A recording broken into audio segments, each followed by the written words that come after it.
Assalamualaikum warahmatullahi wabarakatuh. Waalaikumsalam warahmatullahi wabarakatuh. Alhamdulillah wa syukru lillah. La haula wa la quwata illa billah. Amma ba'd. Pun pangaken nami kula Bahrun Rasyid Bapak Ibu. Jenis kelamin laki-laki. Dan kalau takdir sowan wonten ngasih jenengan sedaya orang-orang yang hebat, tapi termasuk nek basa Jawane ora umum. Kenapa? Jam segini itu umumnya wong ngantuk. Nah kalau tidak ngantuk berarti tidak umum. Nah, makanya ketika ngantuk monggo santai saja, tidak apa-apa. Jadi itu hadir ngaji dan nanti saya akan mengatur dan saya bawa tulisan sehingga jika sambil tidur pun cukup karena sudah ada tulisannya ya. Dan jika nanti tidak ada nada postes gitu ya, juga tidak akan ada remedi. Baik Bapak Ibu yang saya hormati, ini saya tanya teman-teman saya. Ada Pak Muhtarom ini di Majelis Ulama Indonesia Karangmojo itu bendara itu. Ada Pak Jumio ini teman saya sejak kecil. Ada Pak Risnanto ini teman saya juga, beliau pengawas di BUMDes.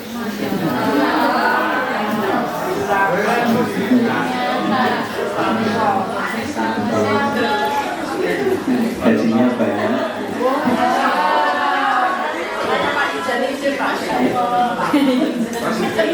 Sering bolos. Itu karena saya undang.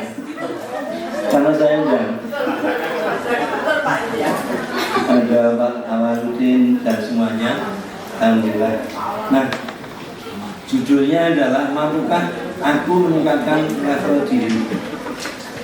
Bapak Ibu yang saya hormati, alhamdulillah kita itu jadi manusia. Betul ya? Apa ada yang bukan manusia? Bahwa dibanding dengan makhluk yang lain, ada hewan, tumbuhan, malaikat, bahkan jin, manusia itu dalam kondisi yang tertinggi. Assalamualaikum. Laqad khalaqnal insana fi ahsani taqwim. Sungguh kami telah menciptakan manusia dalam bentuk sebaik-baiknya. Bentuknya dulu. Coba kalau kita bandingkan dengan ayam, bentuk kita lebih matching, lebih bagus gitu ya. Dan yang lain. Jadi bentuk kita lebih baik. Apalagi dibanding dengan iblis, kita nggak pernah melihat sehingga bentuknya seperti apa kita nggak tahu. Malaikat tak berbentuk karena kita juga belum pernah melihat malaikat itu bentuknya seperti apa. Nah, kita manusia dari sisi bentuk. Nah, kemudian dari bahan baku, dari asalnya di surat Ar-Rahman ini. Khalaqal insana min shalshalin kal fakhar. Dia menciptakan manusia dari tanah kering seperti tembikar. Sementara kalau jin itu dari api. Lalu malaikat dari cahaya atau dari nur. Kalau mungkin sudah pernah mengkaji khalaqal min shalshalin kal fakhar. Artinya menyebutkan manusia itu dari tanah, atin. Kemudian shalshal itu tanah yang kering. Fakhor, tembikar itu lebih kering lagi gitu. Jadi ada urutan. Dasarnya itu tanah atin namanya. Nah, tanah macam-macam itu di sini ada pasir, ada macam-macam itu. Kemudian yang paling halus itu hamai masnun. Dari sari tanah yang paling halus. Nah kemudian kalau itu kering menjadi sol-sol, tanah yang kering. Kemudian fakhor itu tanah yang lebih kering lagi. Dan maka disebut tembikar. Bapak Ibu tahu tembikar itu? Gerabah. Nah itu kan asalnya tanah yang tadinya lembek, dipanaskan. Kalau pemanasannya itu lebih dari 600 derajat, maka menjadi keramik seperti ini. Nah, kenapa dibanding dengan jin yang diciptakan dari api? Ini saya katakan zatnya gitu ya. Kalau api itu digabioki tanah mati. Tapi kalau tanah dikasih api terus justru sebenarnya jadi tembikar tadi. Soyo gendeles dibakar terus itu soyo keras. Keramik ini pemanasannya sampai 1000 derajat. Bahannya juga tanah itu. Dari tanah yang halus.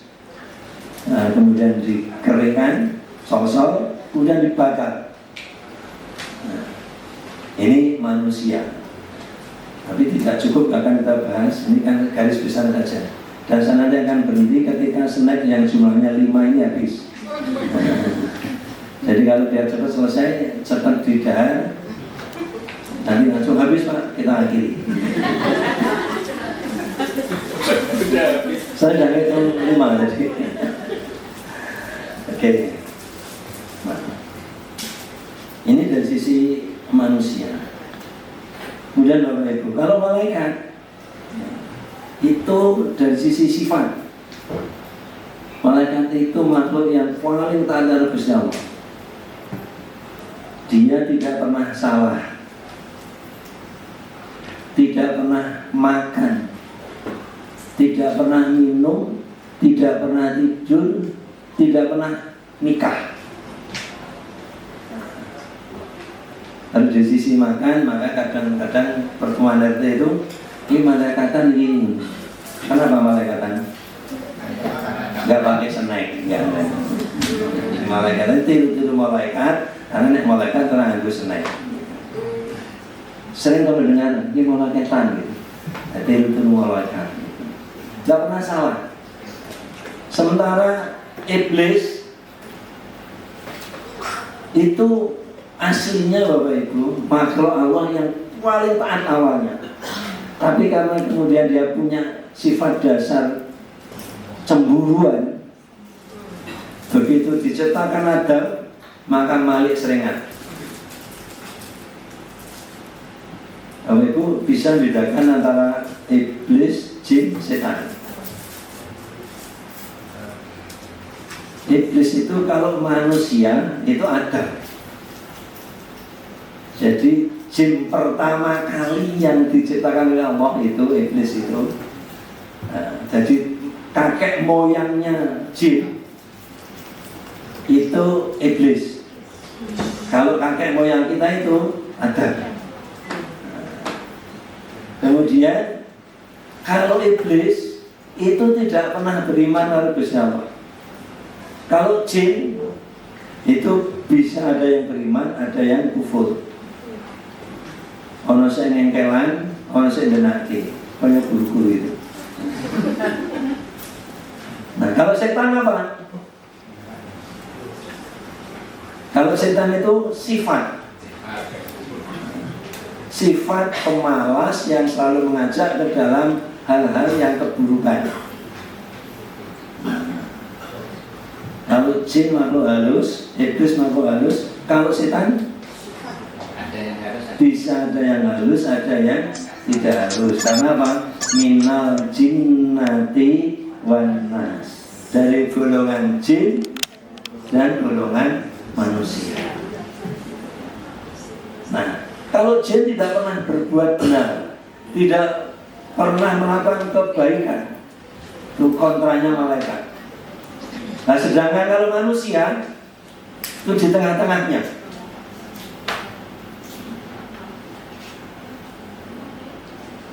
Kadang-kadang pernah salah, tapi pernah juga benar. Kadang-kadang punya sifat seperti malaikat, tapi kadang-kadang punya sifat seperti iblis. Nah, yang hadir ini saya kira lebih cenderung ke malaikat.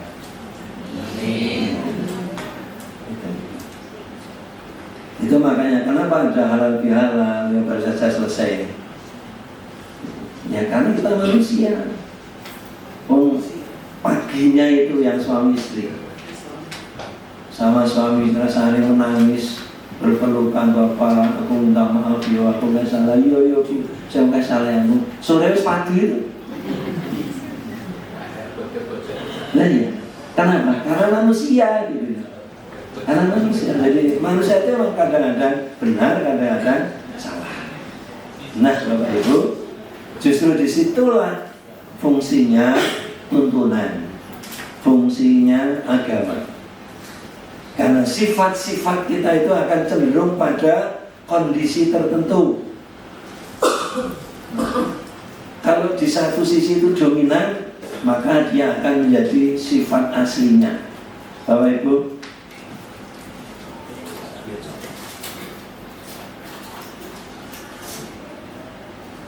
ini apa? Bahannya apa? Tepung. Di dalamnya ada sayur, ada minyak, ada garam. Kalau salah satu dominan, misalnya garam saja, terlalu asin. Telur toh, ya udah ada. Itulah. Jadi sifat manusia itu kadang-kadang ya ada 1000 macam. Nah kemudian mana yang dominan? Nah kemudian itulah fungsinya pengajaran, fungsinya pendidikan, fungsinya pengajian. Jadi manusia itu butuh itu, tidak pernah akan selesai. Karena begitu kita mengajak berbuat baik, ada saja hambatan, ada saja godaan. Itu seterusnya.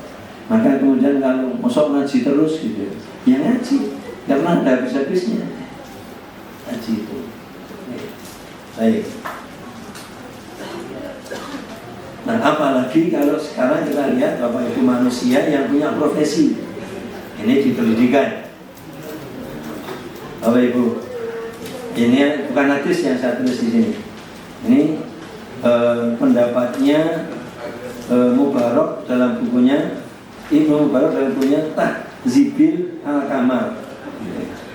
La aqlamu ba'da nubuwatin darajatun afdalu min basin ilmi. Aku tidak mengetahui setelah kenabian itu ada derajat yang lebih utama selain yang menyebarkan ilmu. Oh, hebat ini dari Bapak Ibu guru. Ya termasuk itu diantaranya. Ini kan juga melayani anak-anak gitu. Nah, melayani anak-anak itu, menyebarkan ilmu. Maka kemudian Bapak Ibu, ini bahasa saya yakini bahwa besok itu hanya akan ada 2 profesi yang dipastikan masuk surga. Bapak Ibu mau tahu? Profesi pertama adalah profesi guru. Pasti masuk surga. Guru adaptif, guru apa wae, dan segala statusnya gitu, guru TK. Guru karuan. Nah, ini profesi pertama. Dari guru adalah profesi pertama yang dijamin masuk surga. Kemudian yang kedua, Bapak Ibu mau tahu? Nah ini rahasia. Jadi profesi yang kedua adalah profesi selain guru.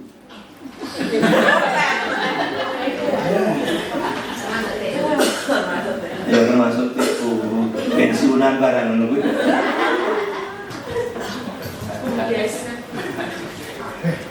Pengawas BUMDes malah.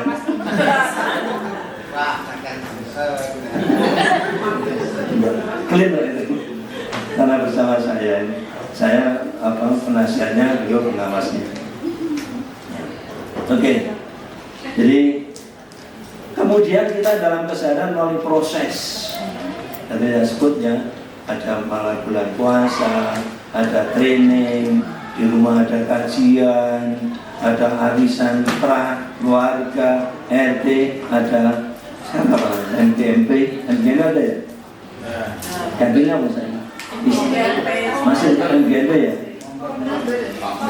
Kombel, komunitas belajar. Ini kan wadah-wadah untuk mengasah diri. Maka judul saya tadi, mampukah kita menaikkan level diri kita?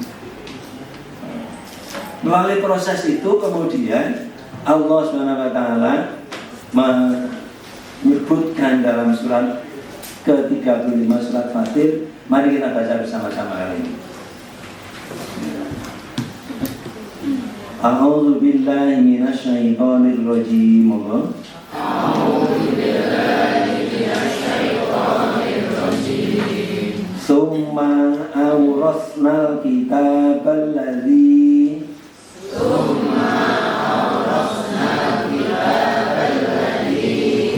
alladzina astafaina min ibadina faminhum zalimun linafsi wa minhum muqtasid wa minhum sabiqum bil khairati bi'idznillah dzalika wal fadlul kabir. Kemudian kitab itu kami wariskan pada orang-orang yang kami pilih di antara hamba-hamba kami.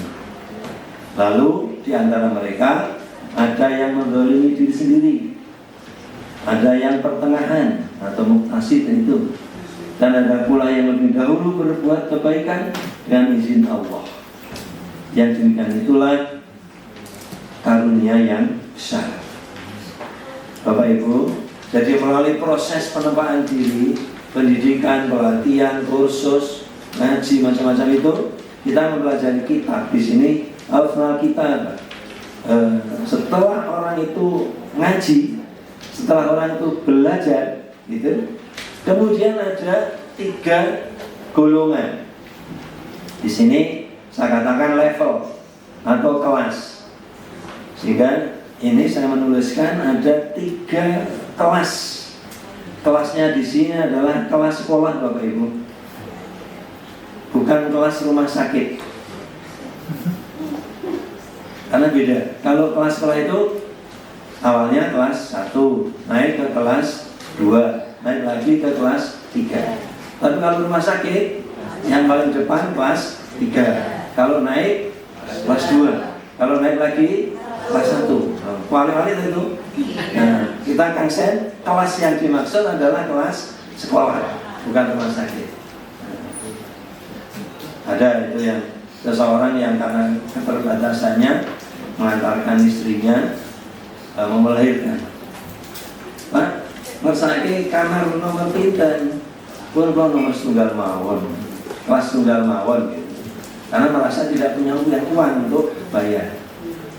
Tamunya kelas 1 itu yang paling rendah, paling murah gitu. Nah begitu selesai ada tagihan sekian puluh juta. Loh kalau kelas tunggal kok larang men? Loh kan jalan kelas di situ. Nah gitu. Oh Pak, akhirnya dokternya baru paham. Oh ternyata ini kebalik pemahamannya. Rumah sana kayak kelas sekolah.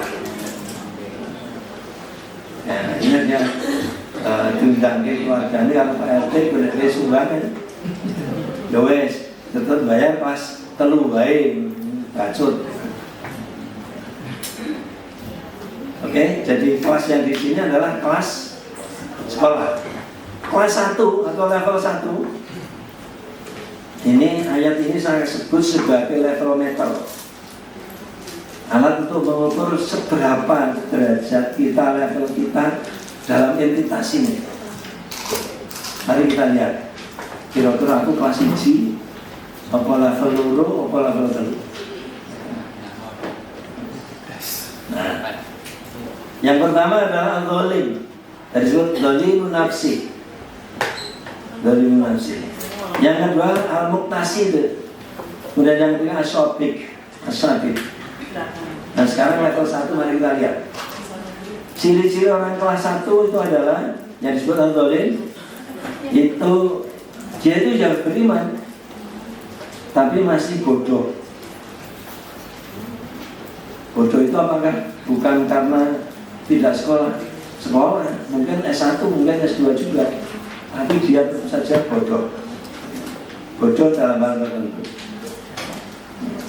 Kemudian banyak mengeluh, suka komentar,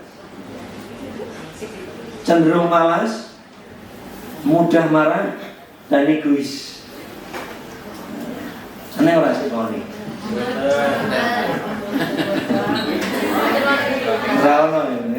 Nah, lihat wajah-wajahnya itu kalau siji setengah lah pasti. Salah setunggal Pak. Misalnya kan saya suka komentar kalau sana sih. Jadi kan ini Bapak Ibu. Dia itu tetap beriman Bapak Ibu, tapi bodoh. Bodoh itu bisa juga dia itu namanya kalau bahasa disadaptif. Susah untuk menyelesaikan diri. Daripada sebutan yang egois tadi. Kebodohannya di sini. Pokoknya orang aku orang. Jadi orang itu merasa superior, tidak ada orang lain yang benar. Dan saya pernah membaca satu penelitian dalam satu entitas itu 100 itu ada 6 yang punya sifat kebodohan seperti itu. 100 orang itu wong 6. Wong 6 itu orang belum gatek kancane, orang urus kancane, pokoknya aku ini yang ini. Watakku ki aku ini. Kalau buktikan jalan dia nak kena kantor jadi konsumsi oke sih kamu ini. Di kandang dia orang gugu tenan. Jadi 6 diantaranya yang mana ngaco? Atau justru kumpulan saya berdua lemen yang jadi kabeh. Enggak ya? Enggak. Tapi pasti ada orang yang kemudian itu gugu karpe dewi, wes bener-bener dewi. Itu level 1. Rano ya. Pemongol mungkin saya ke pasar makan mulai. Yang kedua, suka mengeluh. Apa-apa itu disebut dikeluhkan saja, sudah diberi kurikulum menaik. Kepala sekolah ini ada aturan. Kepala sekolah ini, biar ini nek visit neng ruang ini awan-awan ya saya esok kesangkat ini. Jadi sukanya mengeluh. Tidak ada yang mudah itu bagi yang terucap itu satu kebaikan. Udah menaik. Barang-barang panas banget. Ini enggak ada yang. Yang ketiga suka komen. Ibu coba cek teman-teman Bapak Ibu di kelompok, di grup, atau yang Bapak Ibu simpan nomornya, lihat story-nya, termasuk ada yang itu enggak. Kalau enggak ngeluh komen, apapun di komentar. Kalau komen dulu aku iso. Terus dia merasa ada yang lebih baik. Dalam bahasa psikologinya tergolong megalomania. Megalomania itu orang yang kudunya aku ini super. Kemudian menganggap yang lain itu enggak. Apa yang guru toh, jadi kata toh, jadi kata paruh waktu toh. DC ketika Agus orang paruh waktu, kemudian Agus PNS. Aku harus sertifikasi tuh. Saya sertifikasi, aku tuh nggak dibakar tuh. Agus tadi panas banget, belum tuh. Jadi yang ditonjolkan itu adalah kelebihan-kelebihannya. Itu level 1. Sehingga nek cerita itu betul terus nang saya bojone yo jual orang anake aku kuwi wis ora iso diselo. pengalaman pribadi. Jadi istri saya itu kan di satu kamar deklar dengan teman-temannya. Anakku, saya itu setomponan gitu. Yang satu bulan anakku lagi. Setiap malam, ketika habis makan yang di kamar itu seperti itu. Nah istri saya nggak tahan, kayaknya bilang, anak gue modern gitu. Karena kebetulan anaknya meninggal pada waktu itu. Nah, baru menyadari ibu-ibu tadi bahwa omongan sing apik gitu ya. Yang menurut dia baik itu belum tentu diterima baik oleh orang lain. Itu sing diarani megalomania tadi. Wis nek ora megalomania. Jadi Surabaya teratas. Ada bujuku toh. Dosa bujuku toh. Aja. Mungkin dalam kelompok itu sering-sering gitu ya.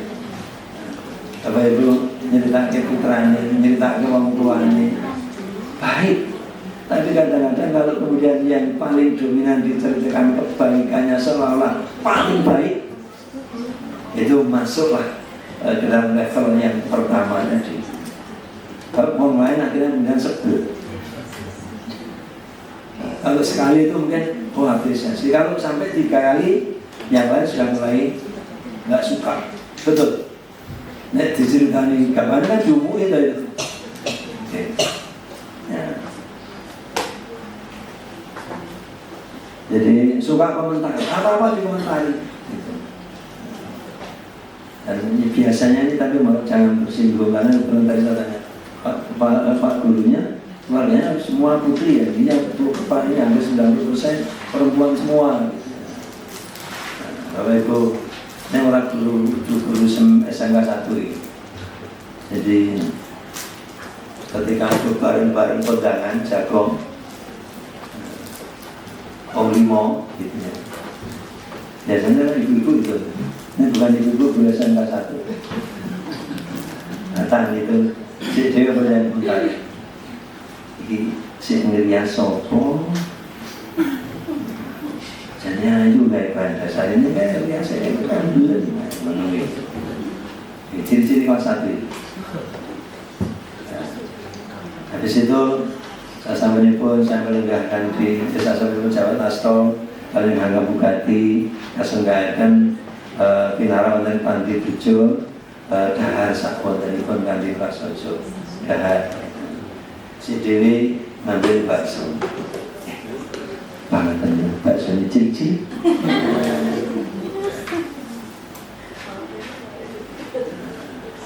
Terus, kasihnya.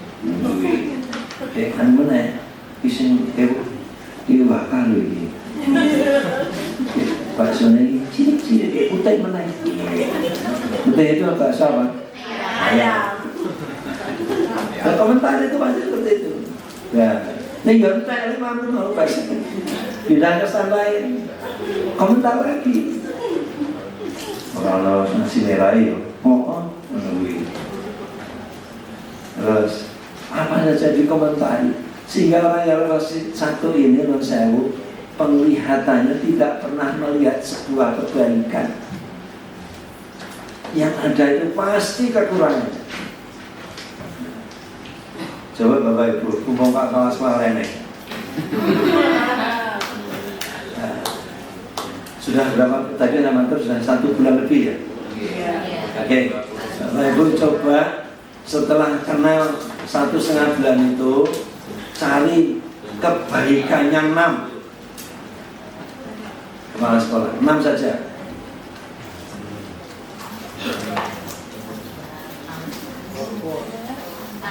Sudah? Merasa disebutin ya, ada banyaknya saja. Sekarang cari kesalahannya atau cari kelemahannya sebanyak-banyaknya. Ketemu berapa? Belum ketemu. Tenang nih. Alhamdulillah, jadi Ibu sudah lebih dari level 1. Jadi level 1 tidak mampu melihat kebaikan.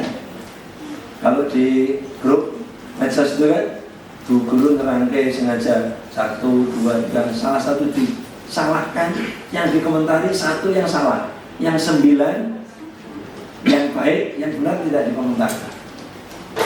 Jadi orang-orang level 1 itu kemampuannya hanya melihat kesalahan orang lain,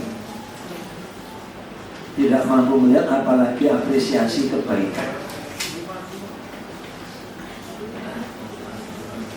Itu. Contohnya budak berdiri.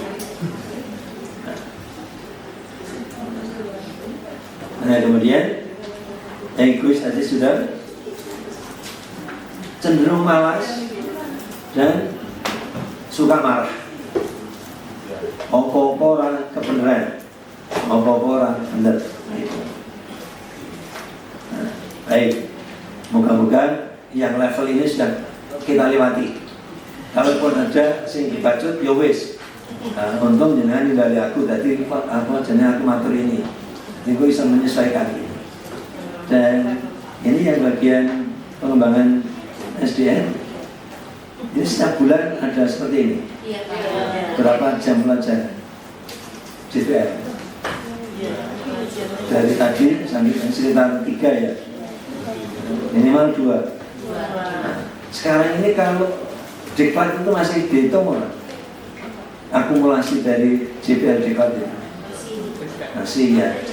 Kalau masih disetting, kemudian berapa kali pertemuan itu dianggap diklat, karena kita sedang pengembangan kapasitas kita. Jadi, berapa kali kajian itu kan dihitung nanti akan, kalau misalnya 10 pertemuan sudah menjadi 20 JPL misalnya seperti itu. Buktikan dengan daftar aja materinya. Nah, itu.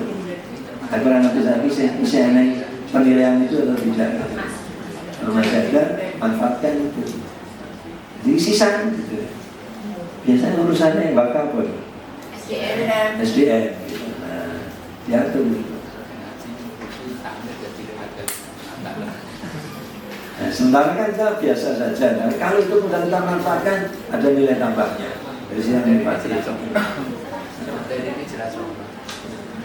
Oke, level 1 insya Allah kita sudah lewati. Kalau ada ya beberapa yang nanti bisa kita. Dan memang Bapak Ibu, Allah itu pada dasar manusia, ini yang kita sebut dalam surat Al-Ma'arij ayat 19 dan 21 sampai 21. Innal insana khuliqa halu'a. Idza masahu syarru jayu'a wa idza masahu khairu manu'a. Sungguh manusia itu diciptakan suka mengeluh. Apabila ditimpa kesusahan, dia berkeluh kesah. Dan apabila mendapatkan kebaikan, dia menjadi orang yang kikir. Itu pada dasarnya orang seperti itu. Jadi ya umum, masih jihadi, mengeluh gitu. Dan bahkan Allah SWT, mari kita baca bersama-sama ini surat Al-Anbiya surat 21 ayat 35. A'udzu billahi minasyaitonir rajim. A'udzu billahi minasyaitonir rajim. Kullu nafsin dha'iqatul maut. Kullu nafsin dha'iqatul maut. Wa nabluukum bisyarri wal khairi fitnah wa ilaina turja'un. Setelah itu, kullu nafsin, setiap manusia yang bernyawa, dha'iqatul maut, akan mati. Saya tidak akan membahas ini karena membahas ini itu tidak menyenangkan. Tentang kematian masa dibahas karena di hadapan anak muda, sebut anak-anak muda ini ya, tidak happy kalau menyebut kematian itu. Biasanya ini jamaah pensiunan itu lah sebut. Hari ketiga lebaran tahun lalu saya di Bali alumni SMEA sini. Alumni lulusannya tahun 70 tekan 76. Jadi saya turun dan setiap sawalan itu saya ditimbali sudah 3 kali itu.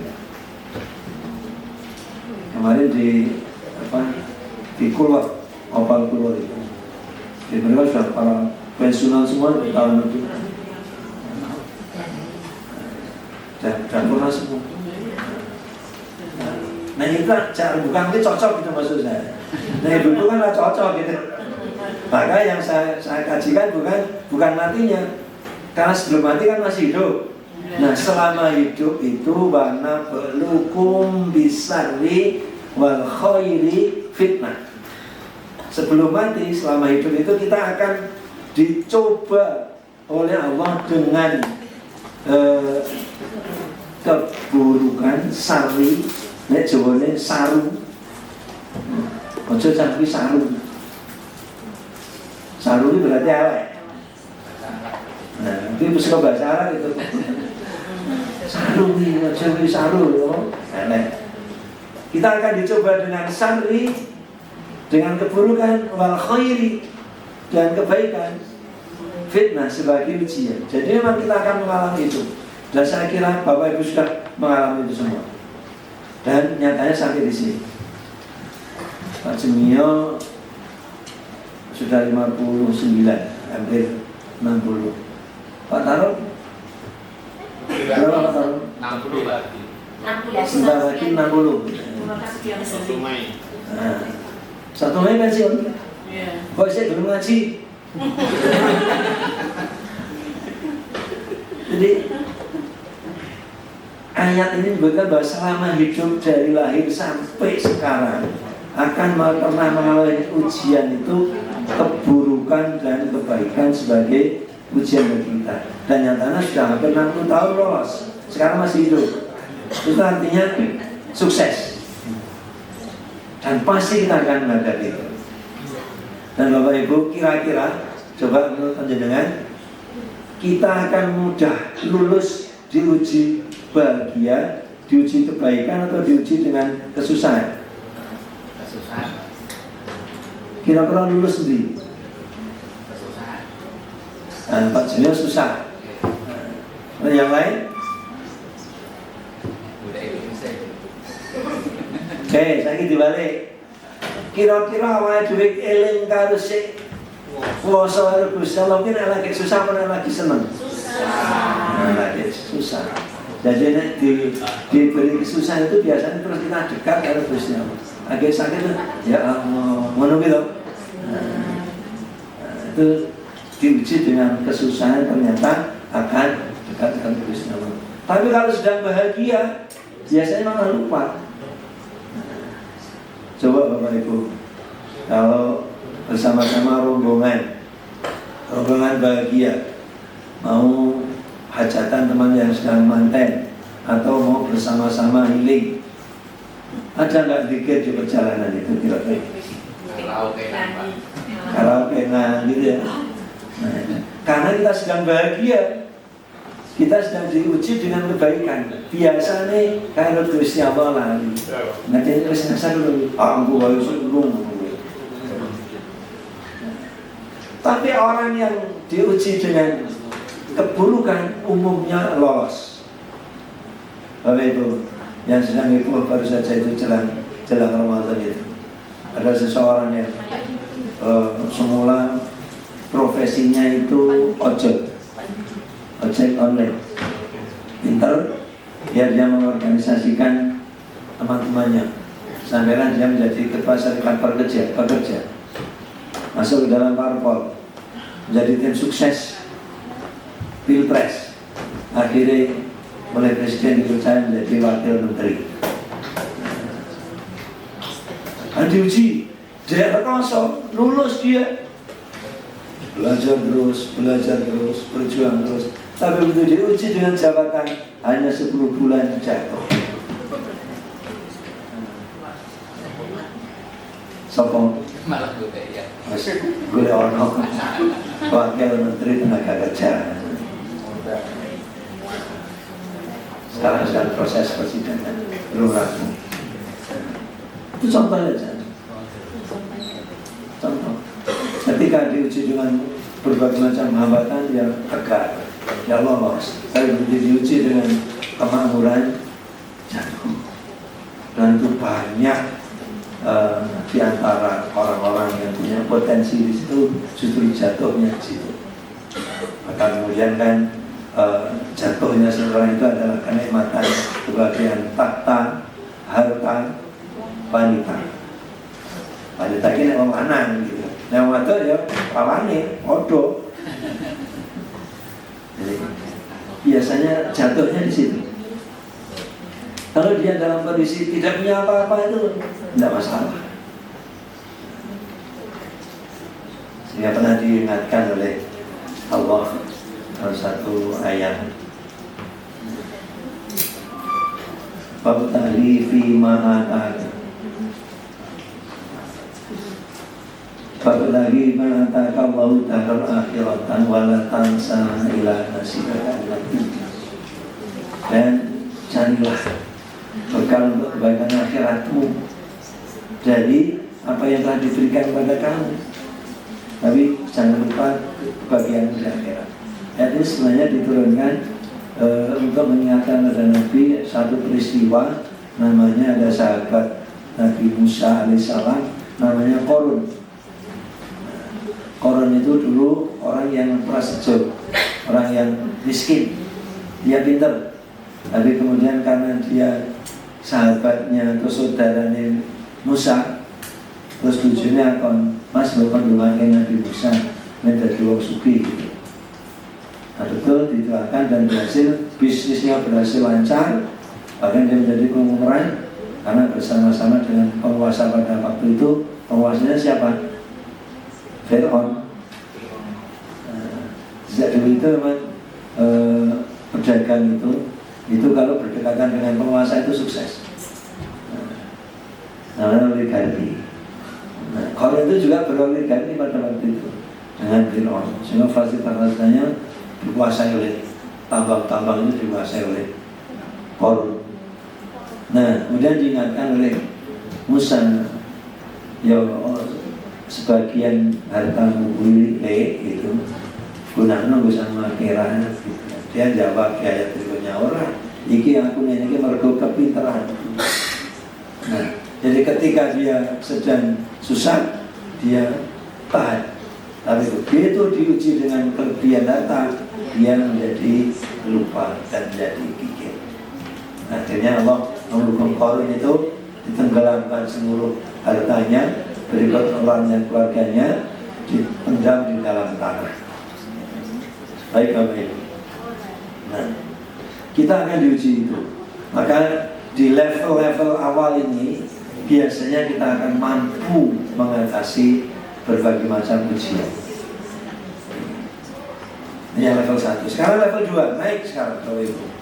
Namanya asobik, al-mutasib. Orang yang di tengah-tengah. Al-mutasib. Nah. Oh kelewatan ya. Oke. Nah, ini maksudnya ulangi. Al-mutasib adalah orang yang di tengah-tengah. Sifatnya apa? Sudah tidak suka mengeluh, tapi kadang-kadang masih mengeluh. Dia beribadah walaupun tidak rajin-rajin amat. Pilih saja yang wajib-wajib, yang sunah-sunah tidak biasa dikerjakan. Yang level 2. Kemudian dia sudah mampu menahan keluhan dan juga komen. Jadi ini golongan tengah-tengah. Dia memilih pekerjaan itu sesuai dengan jobnya saja. Selebihnya nggak mau tahu. Dia sampai. Yang pertama sudah tidak banyak mengeluh, hanya sesekali saja. Sudah bisa menahan ketika akan berkomentar dengan temannya, tak ada itu, orang situ. Nah, kemudian duduk mulai enggak jadi. Tapi sudah mampu menahan. Iya. keliwatan ya. Yang berikutnya, dia itu memilih amalan-amalan, job-job saja yang sesuai dengan apa yang diperintahkan. Nah, contoh, aku kan tugasku ngajar, ya udah ngajar saja. Ada temannya yang sedang nyambut gawe itu nggak mau tahu, kamu boleh, nggak mau tahu temannya ada kesulitan apa. Tapi ya sampai itu. Bukan panitia itu coba mau MC gitu misalnya. Ya wes rampung MC rampung bubar itu nanti kancane merapikan meja itu nggak mau tahu. Ini MC ini orang ya.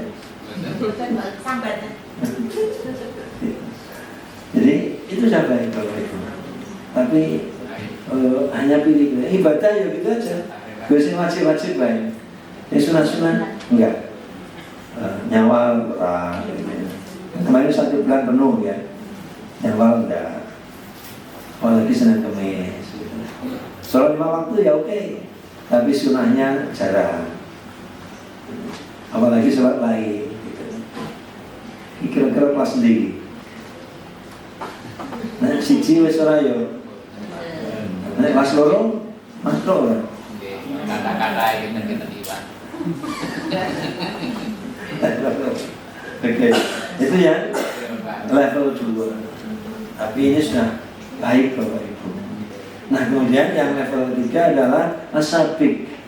Level 3 itu disebut juga alim. Level ini disebut juga alim, cakap menghadapi berbagai masalah, lulus menghadapi ujian kebaikan dan keburukan, sabar dan mampu menahan marah dan memaafkan kesalahan orang lain. Dia juga mampu dalam sosial. Sosial itu menjadi kebutuhan serta berusaha untuk selalu berbuat yang terbaik. Nah, ini kira-kira di sini kabeh. Bapak Ibu, mulai menahan marah. Marah itu boleh tidak? Boleh, tapi ditahan, dikelola. Karena itu manusiawi bisa marah. Tapi kemudian bagi orang yang level 3, marahnya sudah dikelola dengan baik. Bahkan kalau saya terniang dengan ucapan-ucapannya wong biyen itu, namanya apa? Bagi orang yang level 3 itu sudah paham. Esem mantri, dupa santri. Ini yang senior-senior paham lah ya. Yang senior-senior kena orang ngerti. Apa itu? Senyuman mantri itu seorang yang punya kedudukan. Mantri ya Pak Guru. Apa saja yang sudah punya level kedudukan itu disebut mantri. Mantri itu mesem sudah paham. Dia SMI wis ngerti. Tapi kalau kelasnya pembantu, namanya santri, itu mudeng nek didupak. Apa didupak? Dupak itu ditendang. Jadi esem mantri disenyumi itu paham. Kemudian kalau yang santri, levelnya level santri itu, nek dia sendiri orang ngerti. Ngerti itu dikeplak atau didupak. Nah, demikian pula dalam mengekspresikan kemarahannya, seseorang yang sudah mampu mengelola di level 3 ini, nesunya mesem. Atau seadanya dia. Jadi orang muncul murah-murah sakit lebih rendah, tapi dia diam. Namanya menahan marah. Kemudian Bapak Ibu mampu memaafkan. Memaafkan itu artinya apa? Dalam satu komunitas ini kan macam-macam. Saya tanya pada awal berapa karyawan yang hadir biasanya 110 lebih Pak. Kalau semua hadir, saya ada barengan. Nah, wong 110 itu kan punya peringai yang 110 juga. Orang yang di level 3 itu sudah mampu mengelola kebermacam-macaman tersebut menjadi kebaikan. Kata dasarnya memaafkan. Kalau ada orang yang yang teman-teman itu yang diam saja, orang sing ngomong baik, gitu ya. Orang sing ora dikandani orang mudeng, orang sing dikandani orang pentelu ya orang mudeng, ya ana to. Nah, kalau yang level 1 tadi kan terus dikelompok-kelompok goblok. Tapi kalau orang yang sudah pintar kemudian dikelola kebaikan. Oke, jadi sehingga antengan ini pada bahkan kurikulum lakukan ngomong. Si omongannya oke, ini humas.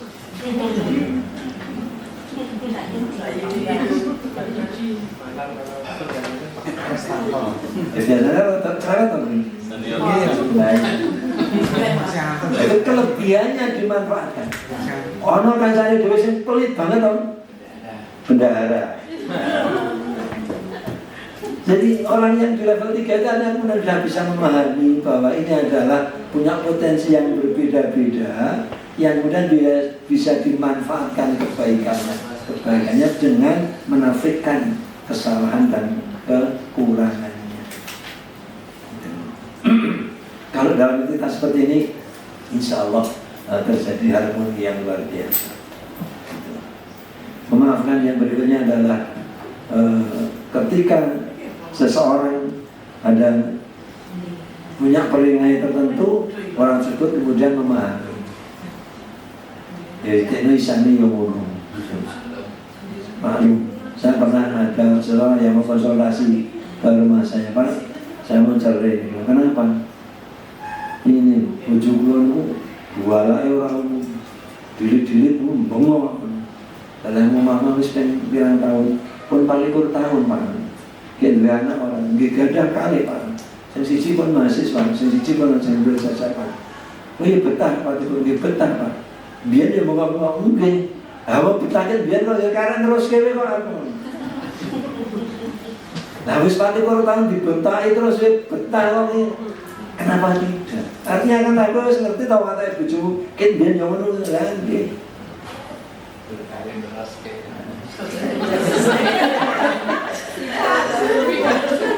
Enggak ya toh. Kemudian saya berikan contoh, Mbak, itu. Nah ini begini meja ini yang sikune, sambil bareng liwat, bajumu kesenggro iki, sambil lewat ini kesenggro. Apa yang kamu lakukan? Menang baik, terus jawab. Oke, saya ini gorok, meja iki gorok, apa orang? Tambah itu Pak. Lanjut dia malah kesenggro, kula lemaku nipir. Nah, pinter sampean. Ya itulah orang yang memaafkan itu. Jadi ketika lawannya itu kok yo galak, yo bicarane golek cara men ora digalaki. Nah, ya tahu toh bojomu seneng karo yen nate mau nggih kadang anak ngantek loro barang niku. Lah iya. Artinya apa? Ketika kita dalam satu komunitas tertentu, kok temannya koyo ngono, nganggur kesenggro nesu, ayo jadi senggro. Sisi ono. Itulah namanya orang yang mampu memaafkan.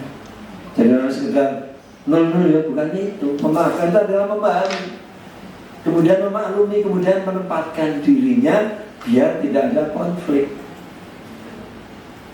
Bentuknya namanya sudah level 3. Masih paling gampang ya level sisi mau kayak memaksa kamu. Tapi kalau mau naik ya kita harus menahan diri, memahami. Nah, itulah. Maka kemudian Allah SWT nanti biasanya juga ayat sawalan. Sifat-sifat level 3 itu tadi, alladzina yunfikuna fis-sarra'i wad-dharra'i wal kadhiminal ghaidha wal 'afina 'anil nas. Wallahu yuhibbul muhsinin.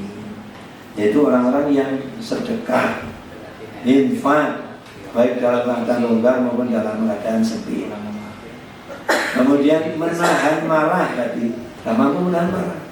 Kemudian memaafkan, memaafkan tadi, maknanya orang sekedar apa kalau dia lakukan semata-mata itu. Bapak Ibu apalagi di kelompok sekolah ini yang banyak, pasti nek orang hati-hati terus kono kelompok-kelompok dewi.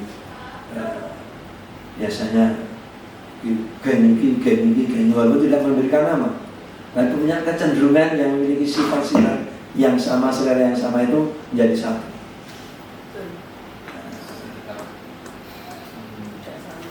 Nah, kalau itu kemudian kita kelola, tadi memahami, memaafkan, justru disitulah potensi kebaikan yang akan tampak. Tapi kalau kemudian kita masih di level 1 tadi, yang dilihat hanya kekurangan saja, maka konflik yang akan terjadi. Sekarang, apakah kita mampu akan menaikkan level ini dari level yang 1, kedua atau ketiga? Belajar terus, belajar memahami, belajar tahu. Bapak Ibu, saya sudah menikah 44 tahun. Kami pun juga masih kadang-kadang terjadi konflik. Kadang-kadang terjadi konflik. Kadang-kadang, aku itu sekarang tahu dari bujuku, menurut tahu ya.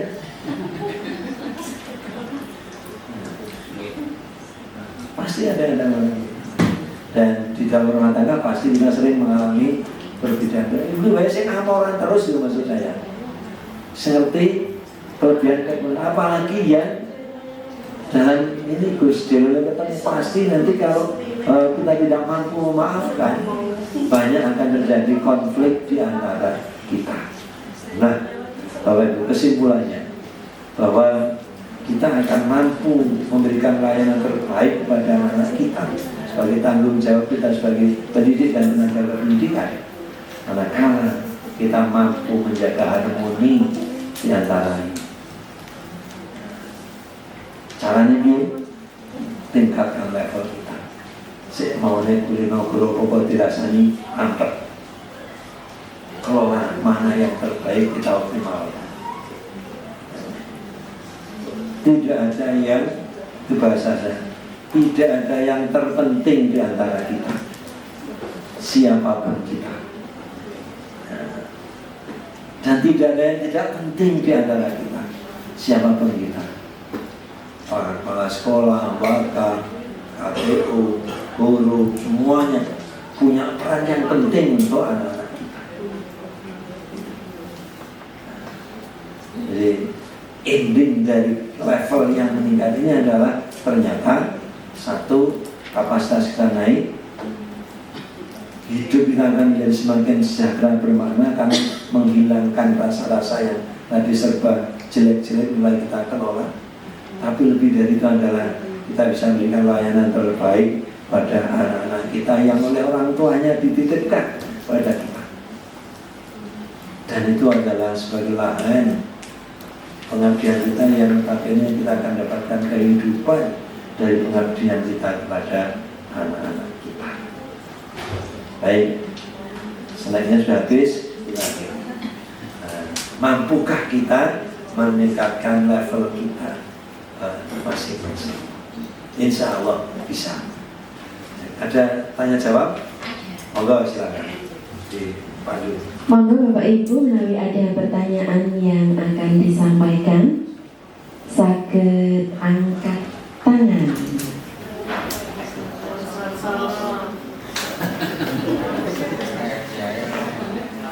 Pak Ponisan?